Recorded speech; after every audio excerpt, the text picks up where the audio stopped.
kita lebih mensifati Allah itu Ghafur, Afuwun Karim. Makanya seperti doa-doa kita kalau Ramadan gini, Allahumma innaka afuwun karim tuhibbul afwa, baru bakas fa'fu anna. Jadi ada aturannya. Meskipun ilmu ini agak jelimet, tapi bagi ahlinya ini ma'ruf. Kalau sampean nggak paham berarti nggak ahlinya. Jadi ilmu ini agak jelimet, tapi ma'ruf. Nah, sehingga Rasulullah, kalau kita meyakini syafaat Rasulullah SAW, itu cara berpikir harus kita balik. Misalnya begini, wong Islam nakale ngono, penggaweane maksiat kok disyafaati Kanjeng Nabi kurang penggawean. Caranya berpikir jangan gitu. Kalau gitu kayak mari mangkal, wong nakale ngono kok untuk syafaati Kanjeng. Tapi cara berpikir gini, syafaatu Rasulullah itu wasi'ah, luas sekali. Syafaatu Rasulullah ghairu munhasirah, tidak terbatas. Syafaatu Rasulullah itu lebih sakti ketimbang dosanya umatnya. Semua ulama dulu kalau nyifati Allah juga gitu. Allahumma misalnya maghfiratuka awsa'u min dzunubina. Ya, yang misalnya yang pakai mutakalim ya Allahumma maghfiratuka awsa'u min dzunubi wa rahmatuka arja inti min amali. Jadi jangan kitanya dulu. Kalau kitanya dulu kan nyifati kita dosa banyak. Itu sama ndak usah ngaku sudah tahu semua. Tapi nyifati pertamanya apa? Allahumma maghfiratuka awsa'u min dzunubi wa rahmatuka arja inti min. Sehingga dari nyifati maghfiratullah yang wasi'ah, yang tidak terbatas, kemudian kita sah mengatakan bahwa ahlul maksiat pun mungkin atau berhak dapat ampunan. Sama syafaatu Rasulillah itu ghairu munhasirah, syafaatu Rasulillah itu wasi'ah, sehingga sahlah riwayat syafaati li ahlil kabair min ummah. Itu bukan menyangkut melegalkan kabirah, bukan menyangkut mengesahkan orang Islam dosa besar karena nanti dapat syafaatnya Rasul. Cara berpikir jangan gitu. Nanti kamu mentasjek, memberanikan orang melakukan maksiat berdasar iktimat syafaati Rasulullah. Itu jangan gitu, cara berpikir dibalik apa? Syafaatu Rasulullah awsa'u wa awsa'. Sangat lu. Sehingga saking luasnya sampai yang tukang maksiat saja kebagian. Sama rahmatnya Allah Ta'ala itu wasi'ah. Rizkinya Allah ya wasik, sampai wong nganggur ya iso mangan ngono biasa. Nah begitu juga rahmati Allah Ta'ala itu wasi'ah, sampai wong sing sumpah utange akeh ya iso guyu ngono. Lah iya.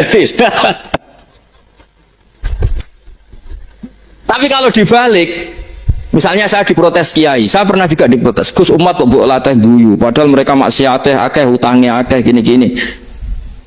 Karena kamu menyifati orangnya. Kalau menyifati orang ini sampean guyu haram. Utang jatuh tempo, sampean gak mikir dosa ndak? Dosa. Jadi kiai muridnya goblok kok kiai ini kurang tahajud itu dosa. Jadi kiai kok muridnya goblok tenang wae. Sementing untuk sowanan gua amatir ya gitu. Mestinya cara berpikir dibalik. Rahmatullah wasi'ah, rizkuhu ya wasa', fadluhu wasa', sampai wong sumpek wae iso guyu. Sehingga kita ini sudah objek. Kita ini tidak subjek, di alam raya ini kita tidak subjek tapi apa? Objek. Makanya saya berkali-kali mengatakan, mbok kayak apa sumpeknya kita, tetap wong iso guyu. Karena apa? Allah mensifati dirinya wa annahu wa adhaka wa abka. Allah itu adhaka, zat yang memberi orang iso guyu, wa abka lan zat sing maring wong iso nangis. Karena sifatnya Allah Ta'ala pasti nafidah, sifatnya Allah Ta'ala pasti terjadi. Dan kita objek. Makanya wong sumpah utange akeh, bojo ora percaya, tangga ora percaya, nak guyu banter-banter. Karena Allah itu adhaka, zat sing maringi guyu. Wa abka, sudah presiden, sudah gubernur, sudah menteri, nah Allah kepingin nangis, no yo nangis. Coba ngeluhnya apa kalau misalnya jenengan seorang mantan presiden atau mantan gubernur, kadang anak calonan RT menang bunda, ngeluhnya apa orang alim, misalnya alim alama, anaknya mau jadi jurumnya reiso, susah. Kaya raya anaknya jadi pasien, susah. Allah punya cara untuk abegah, untuk bikin orang nangis. Nah karena kita ini objek, pasti sesubuk apapun orang yang bisa tertawa, ya bisa nangis. Makanya banyak ulama yang nggak terlalu serius mikir agama ini, bukan karena dablek, enggak, karena Allah mensifati dirinya Al-Hadi, yang memberi petunjuk. Kita nggak ditunggoni Kanjeng Nabi, nggak ditunggoni Wali Songo, nggak ditunggoni para Alawin yang dulu, nggak ditunggoni Habib-Habib yang kayak Said Abdul Al-Haddad. Tapi karena Allah itu Al-Hadi, yang memberi petunjuk, dan sifatnya Allah Ta'ala la budda wa ya antakuna nafidah. Sifatnya Allah pasti nafidah. Amerika kayak apa liberalnya, sekarang trennya juga banyak yang masuk Islam. Kampung-kampung pedalaman nggak ada kiainya, cukup mudin. Kadang membawa agama itu orang yang ke situ mau nyari kayu. Orang yang di pedalaman Kalimantan, Sulawesi itu pertama itu nyari kayu, tapi bawaan hidayat, lama-lama bikin masjid. Saya pernah di Korea, ke sana orang nyari uang, niatnya juga nyari uang, tapi akhirnya tersiksa kalau enggak bikin masjid. Karena apa? Karena Allah itu Al-Hadi, zat yang memberi petunjuk. Nah, kamu tidak usah khawatir, agama ini pasti jalan ila yaumil qiyamah. Karena Allah Al-Hadi. Sama, mbok kamu umat mbok weden-wedeni kowe iku amalan mesti ditampa. Nek ora ditampa mlebu neraka. Ngono mulai ngaji ya tenang ae. Tenang, santai.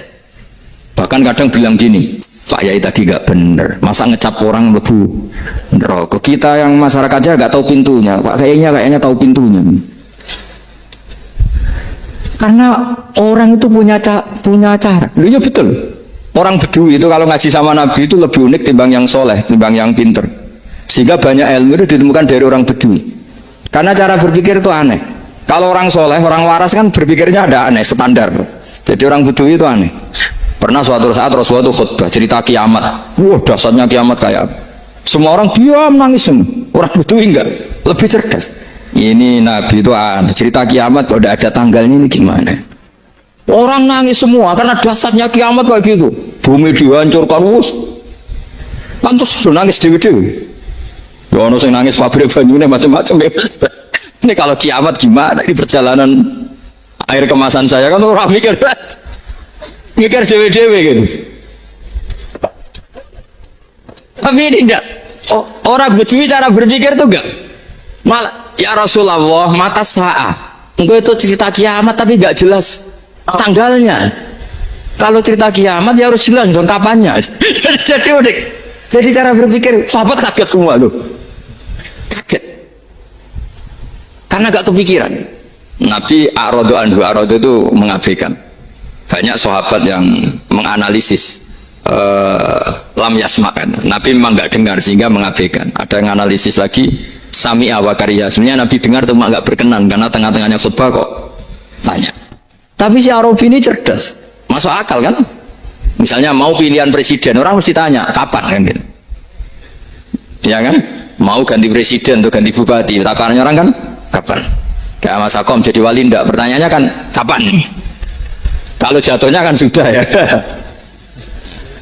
Sehingga tanya, mata sa'ah ya Rasulullah. Lama-lama Nabi diangin-angin, bener juga orang ini. Saya cerita kiamat kok gak jelas kapannya. Ini Nabi menjawab. Tapi karena Nabi orang-orang yang sangat pinter, tanya balik.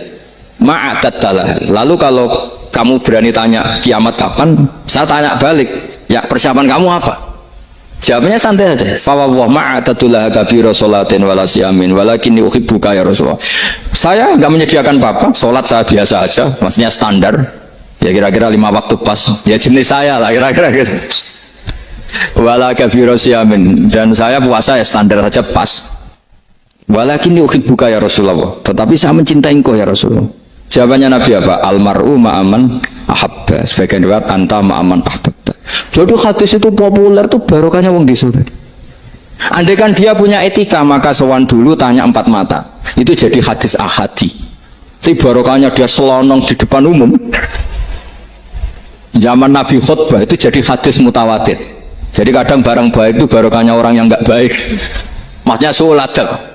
Tanya gitu kan soal, tapi itu barokah. Akhirnya hadis itu mutawatir karena didengar ribuan sahabat yang mendengarkan khutbahnya Rasulullah.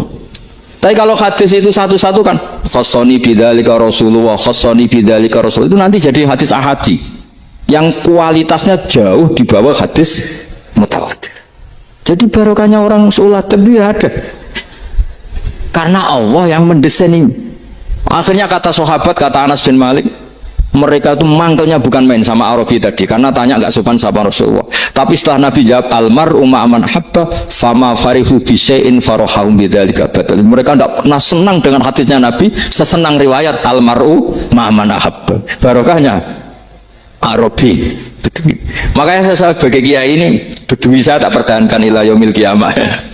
Karena umat ini pernah terbarokai oleh orang apa? Bedui.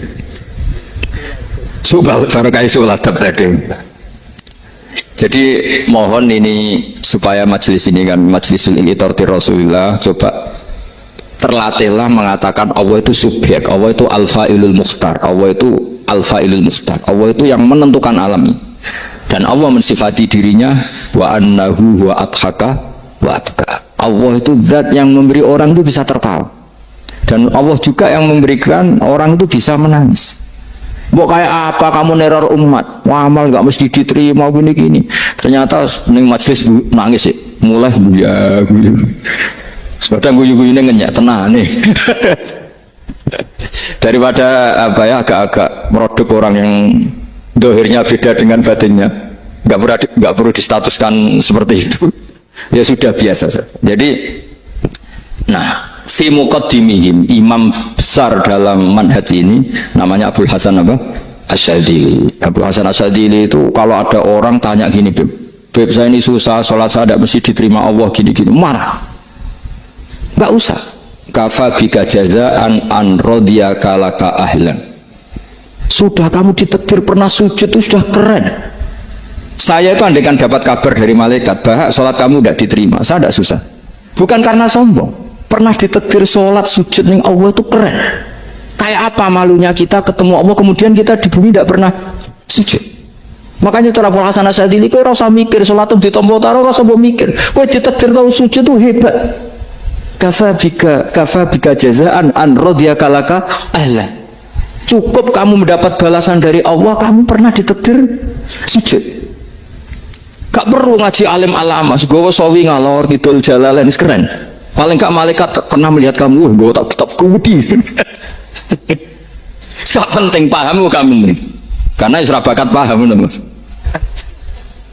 Jadi Abul Hasan Asyadzili adalah orang yang, dan itu Al Hasani ya, dan itu Al Hasan. Makanya macam-macam kita yang Al Husaini sudah kita punya fakih muqaddam, punya banyak. Di Al Hasani yang paling populer diantaranya adalah Abul Hasan Asyadzili. Beliau itu kalau ngendikan sesuatu itu positif terus. Termasuk itu ketika ada orang resah sholat saya diterima ndak, kata beliau wes kowe sing support nak ditakdir tahu sujud. Saya itu sebetulnya kadang-kadang yang miris, sholatku tompo ora, tapi saya sangat sadili, sangat sadili. Saya nggak pernah berdoa ya Allah ibadah kami jenengan terima ndak, karena takut kalau doa gitu keterusan itu terus ditompo ora ya, akhirnya keterusan gitu, akhirnya ngenes. Masa orang pernah sujud ngenes? Lama-lama gini setan masuk, apa artinya saya sujud ternyata nggak diterima. Lu wong kawula kok iskal tentang pernah sujud. Itu kan ibarat gini, kamu ngasih uang sama orang tua kamu, misalnya Habib Soleh ngasih uang Habib Ali, terus apa artinya tak kasih, kemudian beliau tidak terima kasih, itu kan lucu. Terima kasih tidak terima kasih, seorang anak ngasih orang tua itu keren. Makanya saya bangga dengan Habib Soleh ketika beliau mengumrohkan Habib Ali, sudah mendaftarkan haji Habib Ali. Gak usah mikir diterima apa enggak. Wes keren, itu sudah perilaku yang keren, yang hebat. Makanya saya sering tuh pada orang mau cerai tanya saya, Gus saya ini cerai gak, istri saya kurang ajar gini. Gak usah. Wah bojoku lo judes. Uang di bojoku keren, paling gak kowe ra darani jomblo.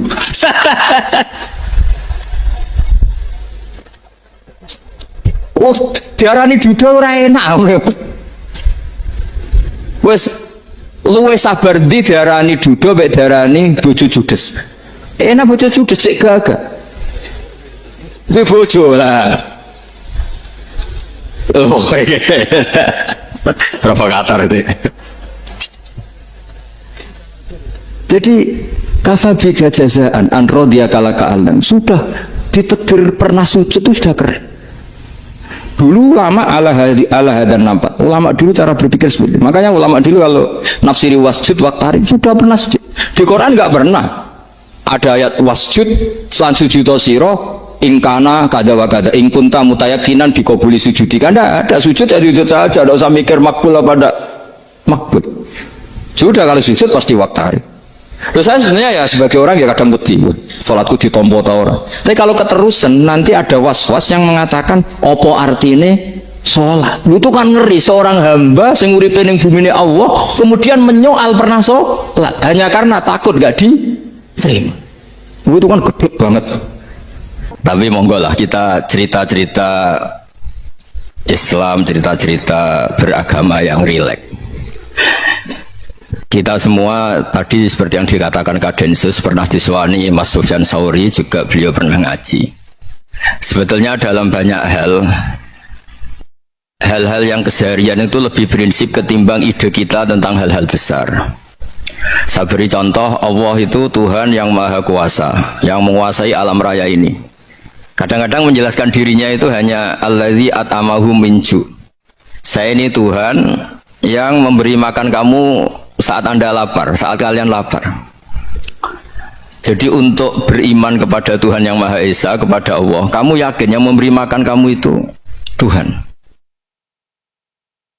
Apapun kecewanya Anda terhadap tetangga, terhadap negara, terhadap mertua, terhadap istri, itu kecewa Anda tidak akan mati. Tapi kalau tidak makan itu mati. Sehingga Allah mensifati dirinya kadang pakai keseharian. Alladzi at'amahum min ju'. Tuhan itu siapa? Yang memberi makan kamu ketika lapar. Tapi kamu untuk syukur itu nunggu punya istri cantik, neriman, gampang diatur, membolehkan poligami. Terus 4 istri itu neriman semua, loyal semua. Itu sombong betul. Mau syukur saja kok repotnya seperti itu. Jadi mau syukur ya ada makanan dimakan. Itu kalau ngantuk ya tidur. Ayatnya wa min ayatihi manamukum billaili wan nahar. Maksud ayat Allah itu tidur.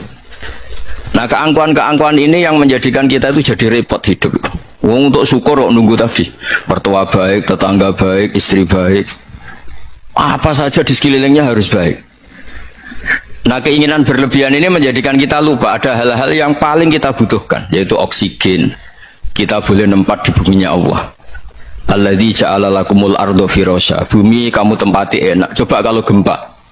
Apa artinya istri 4 cantik semua kalau pas digoyang apa? Gempa. Apa artinya kamu jabat? Entah apa saja jabatannya. Kalau bumi likuifaksi, habis kamu. Kiai meskipun dai kondang umatnya jutaan, kalau likuifaksi di panggung hancur. Tapi nikmat-nikmat yang disebut Allah seperti ini kita kaji keseharian. Alladzi ja'ala lakumul ardo mahda. Allah itu yang menjadikan bumi dalulan, yang mudah diinjak. Famshu fi mana biya, silahkan pak jalan-jalan. Jadi saya termasuk benar-benar kiai Jawa. Kalau kerennya kiai Nusantara atau kiai Indonesia lah. Diajari bapak saya Kiai Haji Nur Salim, diajari Mbah Maimun. Itu Islam itu keseharian. Karena ketika Anda memilih hal-hal yang serius, itu tujuan utamanya nyari ridhonya Allah. Dan ridhonya Allah bisa kamu dapatkan sesuatu yang pasti benar. Misalnya dalam sebuah hadis Sahih Muslim disebutkan, Innallaha la yardha 'anil 'abdi idza akalal akla fayahmadahu 'alaiha aw yashraba syarba fayahmadahu 'alaiha. Itu redaksinya inna itu sesungguhnya, la yardha juga pakai lam taukid, juga maknanya sesungguhnya. Sungguh-sungguh Allah sangat ridho ketika seorang hamba itu makan ketika sesuap nasi dia muji Allah, ketika minum seteguk nasi dia muji Allah. Itu kalau orang diridhoni Allah itu wali betul. Itu untuk jadi wali itu gampang. Kamu makan ridho, kamu nginjak buminya Allah ridho, seneng, kamu hidup keseharian aman, seneng. Nah, ini supaya sampean kita semua lah, kita semua ngaji betapa panduan Rasulullah untuk menggapai ridho Allah itu banyak yang keseharian sekali. Saking kesehariannya banyak dalam hadis dan itu sahih. Nabi menyebut hal-hal yang keseharian. Hatta ma tas'alu fi fimra'atika. Kamu punya uang, kemudian istri kamu bisa makan, itu ibadah. Bahkan sebagian ibadah itu dicontohkan Nabi yang akhirnya diprotes sahabat. Yaitu wa fi buti ahadikum sedekah. Kamu menggauli istri kamu itu ya sedekah. Sampai sahabat bilang, yang benar ya Rasulullah. Ayati ahaduna syahwatahu wa huwa lahu ajrun. Masa urusan biologis, urusan syahwat kemudian dia dapat pahala. Nabi menjawab, alai salawadu'aha fi haramin aka'ana alaihi wisrun. Bagaimana kalau dia meletakkan ke yang tidak benar, itu kan dosa. Nah, hal-hal seperti ini yang saya ingin teman-teman semua lah, semua. Saya juga agak ingin ngaji demi Anda juga nggak ingin. Itu dosa sekali ngaji kok pesanan kelompok tertentu itu nggak boleh. Islam itu untuk semua. Jadi ya cuma karena di depan saya jenengan ya seakan-akan jenengan korbannya. Itu ada ilmunya dalam usul fikih itu. Jadi orang itu harus ngaji usul fikih. Nama yang disebut, mungkin Mas Sufyan masih ingat zaman ngaji usul fikih. Nama yang disebut itu tidak jaminan sebagai prioritas perintah. Jadi misalnya gini, kebetulan yang di depan Nabi itu Abu Dzar. Nabi ya bilang, ya Abu Dzarin ini uhibbuka misalnya, atau ya Mu'ad ini uhibbuka, atau ya Abu Hurairah ini uhibbuka misalnya. Banyaklah riwayat yang Nabi nyebut ya Abu Dzarin, ya Mu'ad, ya Abu Hurairah. Kemudian misalnya Nabi meneruskan khitab, ini uhibbuka, saya mencintai kamu, fakul dubur sholatin, atau sebagian riwayat disebut fala tada'anna dubura kulli sholatin, Allahumma inni ala dzikrika wa syukrika wa husni ibadatik. Saya mencintai kamu, siapa saja, Mu'ad bisa, Abu Dzar bisa, siapa. Saya mencintai kamu, mohon kalau habis sholat kamu jangan lupa wiridan Allahumma a'inni ala dzikrika wa syukrika wa husni ibadatik. Ya Allah, tolong kami permudah supaya mudah ingat engkau. Anda tidak bisa mentang-mentang, nama saya Parmin, nama saya Purnomo, itu yang diperintahkan Mu'ad. Jadi yang disebut satu, tapi khitab itu untuk siapa saja. Saya teruskan ya. Jadi saya mohon semua kita melakukan kebaikan itu, kalau dalam kaidah fikih disebut al yakin la yuzalu bisyak. Banyak kebaikan yang kebenarannya itu 100%, tidak punya efek samping ke pihak lain, ke kelompok lain, ke komunitas lain. Itu tadi misalnya Anda makan dan itu murah sekali, hanya butuh satu piring, setiap kunyahan kamu muji Allah, setiap minum kamu muji Allah. Itu redaksinya Rasulullah SAW disebut Allah sangat ridho ketika seorang hamba makan kemudian dia memuji Allah, atau minum kemudian dia muji Allah. Logikanya gampang, negara seperti ini yang kamu harapkan bentuknya kayak apa, mertua, ipar, komunitas, tetangga, itu nyata terjadi itu kan belum pasti. Sementara yang mesti terjadi adalah kamu butuh makan, kalau tidak mati. Butuh minum, kalau tidak mati. Butuh bumi yang nyaman ditempati, kalau tidak kita juga mati. Sebab itu Allah kalau menyebut nikmatnya itu hal-hal yang keseharian. Alladzi at'amahum min ju'. Allah itu siapa? Allah itu yang menciptakan kamu bisa makan. Tidak berlebihan. Allah itu yang menciptakan kondisi sosial itu ideal. Zaman Nabi itu ya ada orang munafik. Orang-orang pilihan Allah itu juga diuji orang sekelilingnya yang macam-macam. Semua diuji sesuai konteks zaman dan waktu. Nah, tapi ada ibadah-ibadah yang selalu disarankan Nabi. Sampai Nabi itu pernah ditanya, ayul Islam ya khairun ya Rasulullah, Islam terbaik itu gimana? Jawabannya Nabi itu unik, itamu to'am. Islam terbaik itu ya makan-makan, santai-santai. Ketika Allah menyebut beberapa kebaikan, falak tahamal akobah, wa ma adrokan apa? Mal akobah. Terusannya apa? Fakku rokobah. Terusannya apa? Au it'amun fiyaumin di masubah. Ya, atau acara makan-makan itu juga Islam. Kenapa? Ya bayangkan kalau tidak ada makanan, kita mati kan? Kondisi sosial tidak ideal itu Anda masih gak apa-apa. Tapi kalau Anda tidak makan, Anda tidak minum, kamu punya istri cerewet masih bisa hidup, punya mertua cerewet masih bisa hidup. Tapi kalau tidak makan bisa mati. Berarti penting mana istri sama makan? Penting mana? Makan. Semoga istri Anda dengar. Nanti kamu disuruh makan tapi pulang deh. Itu kalau dibahasakan makan masih memahami. Penting mana nasi satu piring dengan istri? Nggak ada nasi mati, nggak ada istri belum mati. Penting mana? Gak berani jawab kan? Nah, ternyata Anda ada garang kan di depan istri. Jadi saya mohonlah, mungkin Mas Sufyan Sauri tadi yang bisa bantulah teman-teman tuh ngaji yang keseharian saja. Karena kita nyari ridho Allah itu berdasar firman Allah, dan firman Allah itu menyebut keseharian tuh riang gampang. Itu tadi misalnya wa min ayatihi manamukum billaili wan nahar. Termasuk ayat-ayat Allah itu kamu tidur. Maka dulu itu ada guyonan, ada tokoh Mu'tazilah, kelompok dalam Islam yang berpikir manusia itu bisa menentukan ikhtiarnya sendiri. Karena saya bisa duduk, ingin duduk, ingin berdiri, berdiri. Karena kelompok ini nggak terima kalau semua kehendak Allah, nanti bagaimana kalau semua kehendak Allah kok ada hisab ya, ada sanksi. Lucunya itu dia akhirnya ini cerita ya, mencintai seorang perempuan cantik sekali. Dan itu dia menjadi ahli sunnah itu oleh hal-hal yang sepele. Karena istrinya cantik, ya namanya suami istri itu hubungan intim. Terus ditanya, Mas masih ingin lagi? Masih. Silahkan diulang lagi ya. Wah ya tidak bisa. Katanya manusia bisa menentukan yang diinginkan. Itu tobat itu. Itu nggak bisa ditobatkan Mas Sufyan Ats-Tsauri. Orang cantik yang mudah nobatkan orang itu orang cantik. Segampang itu. Akhirnya kita tahu, makanya kalau dalam kitab Hikam itu disebut al-aqil mayakul madza yaf'alu wa hubi wal ghafil mayakul madza af'al. Orang yang punya akal karena sadar ini wilayah Allah, semua milik Tuhan, itu dia tiap hari berpikir besok Allah akan melakukan apa terhadap dunia ini. Kamu merencanakan suatu mau plesir ternyata gempa, mau wisata ke Rusia ternyata perang. Kamu tidak pernah tahu apa yang akan terjadi besok. Wa ma tadri nafsum madza taksibu ghadan.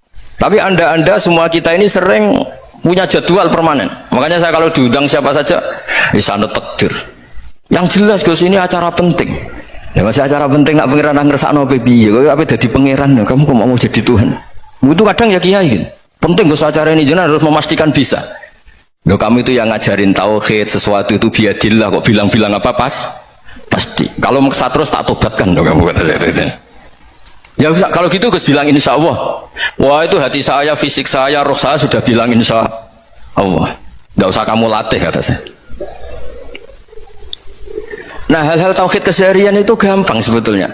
Wal ghafil yaqulu madza af'al. Tapi orang yang lupa Allah dia setiap hari bilang besok apa? Kita bisa melakukan apa? Seakan-akan dia itu aktor, dia penting, dia subjek permanen, dia.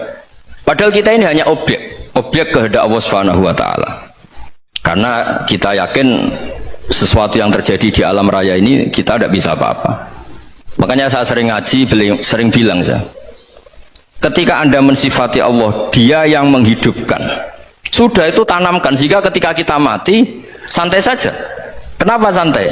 Allah punya cara menghidupkan kita. Zaman kita hidup juga gak tahu caranya ngelola jantung, ngelola paru-paru. Kamu juga gak tahu ngelola oksigen yang tidak beracun, tidak ngandung polusi. Tahu-tahu hidup. Nggak ingin tua ya tahu-tahu tua, nggak ingin mati tahu-tahu mati. Selama ini kita hidup juga nggak tahu apa sebetulnya. Hanya gaya tok, punya jadwal, punya planning. Kalau kamu bisa menentukan pilihan Anda, pasti Anda istrinya cantik, 4 neriman semua, qanaah semua. Nyatanya enggak kan? Ada 1 jelek, cerewet. Wah itu kan, nyatanya enggak bisa apa-apa Anda kan? Dan kamu bawa mati lagi. Itu kan. Istri Anda juga gitu, punya keinginan punya suami yang ganteng, yang jabat, yang neriman, yang enggak poligami. Ya tidak kesampaian juga. Kalau kita ngitung tingkat kegagalan kita itu gagal terus. Ya kan? Nah, terus ingat Allah, madza yaf'alu wa hubi. Orang yang punya akal selalu berpikir Allah itu menghendaki apa terhadap saya. Lalu sama-sama orang itu loh. Melihat orang yang serius, itu kata Anda itu pemikir berat, serius, senang punya tokoh yang merengut karena kamu anggap serius. Tapi sebagian orang anggap orang yang serius itu wong merengut, wong masam, wong muka kok ditekuk. Jadi sama itu hati ya muqallibal qulub tsabbit qalbi ala dini, karena kita nggak tahu cara berpikir kita tentang orang lain, tentang sekeliling kita. Misalnya kita orang baik yang jenis ngurmat fakir miskin, ada orang bangun masjid mewah itu janggal. Apa artinya masjid mewah kalau banyak orang kelaparan? Tapi kalau yang jenis pendidikan, apa artinya masjid mewah kalau tidak bisa ngaji? Nanti yang jenis infrastruktur, apa artinya ini kalau semuanya punya sudut pandang yang berbeda-beda. Dan Islam mengapresiasi semua kebaikan. Tapi katakan semua kebaikan itu adalah kehendak Allah Subhanahu wa taala. Karena apapun baik Anda itu pakai fasilitas yang diberikan oleh Allah Subhanahu wa taala. Sehingga ini yang disebut qulillah tsumma darhum fi khawdihim yal'abun. Ya kembali tadi ke tema-tema bahwa keseharian Anda ini sudah Islami. Saat Anda tidak bisa melakukan apa saja. Saya sering ada jenazah, biasanya kalau tetangga meninggal saya sering disuruh ngelepas. Saya bilang orang ini baik karena sering ngelamun di rumah, sering nganggur di rumah. Ditanya sama anaknya, kenapa Gus nganggur baik? Ya kalau dia nganggur artinya juga nggak berbuat sesuatu yang maksiat kan? Ya kan, orang nganggur di rumahnya ya tidak bunuh orang, tidak maling, tidak korupsi, ya namanya nganggur di rumah. Lah cuma istri cara pandang nganggur gak menghasilkan uang gitu, tapi juga gak menghasilkan kriminal kan. Jadi sebenarnya Islam itu cara, makanya kalau sampai ngaji usul fikih itu ada kitab usul fikih namanya Lubul Usul, itu terkenal sekali di pesantren itu. Itu kalau ngapresiasi keseharian itu luar biasa. Izma min mubakhin illa wa yatahaqququ bihi tarku haramimma. Karena keseharian yang mubah saat Anda lakukan itu ada kehebatan yang luar biasa, yaitu meninggalkan haram. Makanya dulu banyak orang-orang alim ketemu temannya itu guyon sampai semalaman. Itu biasanya yang semangat Islam itu, kiai kok tidak tahajud, kiai kok tidak witir. Orang yang sedang mapan uangnya banyak, malam itu tidak kelayaban itu sudah luar biasa. Melawan nafsu supaya tidak maksiat itu sudah luar biasa. Supaya lupa guyon sama temannya semalaman sampai subuh. Gejolak-gejolokan kenang zaman miskin, zaman kuliah gak jelas, zaman apa. Melihatnya jangan tarkut tahajud. Seperti ini meninggalkan tahajud, tapi meninggalnya ini talkul muharramat. Jadi kayak apa hebatnya? Sehingga Imam Ghazali punya riwayat yang agak unik. Hatta takuna ibadatu akhiri hadil ummah iku an-naum. Sehingga suatu saat ibadah terbaik umat ini itu tidur. Itu kan riwayat kontroversi. Ketika Imam Ghazali saja, kenapa iya?